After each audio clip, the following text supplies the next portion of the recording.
സങ്കീർത്തനങ്ങൾ അദ്ധ്യായം 51. ദൈവമേ, നിന്റെ ദയയ്ക്കു തക്കവണ്ണം എന്നോട് കൃപയുണ്ടാകണമേ. നിന്റെ കരുണയുടെ ബഹുത്വപ്രകാരം എൻ്റെ ലംഘനങ്ങളെ മായിച്ചു കളയണമേ. എന്നെ നന്നായി കഴുകി എൻ്റെ അകൃത്യം പോക്കണമേ. എൻ്റെ പാപം നീക്കി എന്നെ വെടിപ്പാക്കണമേ. എൻ്റെ ലംഘനങ്ങളെ ഞാൻ അറിയുന്നു. എൻ്റെ പാപം എപ്പോഴും എൻ്റെ മുമ്പിൽ ഇരിക്കുന്നു. നിന്നോട് തന്നെ ഞാൻ പാപം ചെയ്തു. നിനക്ക് അനിഷ്ടമായുള്ളത് ഞാൻ ചെയ്തിരിക്കുന്നു.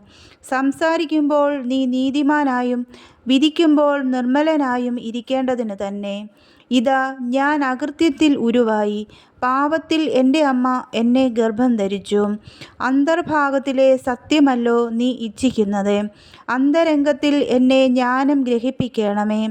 ഞാൻ നിർമ്മലനാകേണ്ടതിന് ഈസോപ്പ് കൊണ്ട് എന്നെ ശുദ്ധീകരിക്കണമേ. ഞാൻ ഹിമത്തേക്കാൾ വെളുക്കേണ്ടതിന് എന്നെ കഴുകണമേ. സന്തോഷവും ആനന്ദവും എന്നെ കേൾക്കുമാറാക്കണമേ. നീ ഒടിച്ച അസ്ഥികൾ ഉല്ലസിക്കട്ടെ. എൻ്റെ പാപങ്ങളെ കാണാതവണ്ണം നിന്റെ മുഖം മറയ്ക്കണമേ. എൻ്റെ അകൃത്യങ്ങളെ ഒക്കെയും മായിച്ചു കളയണമേ.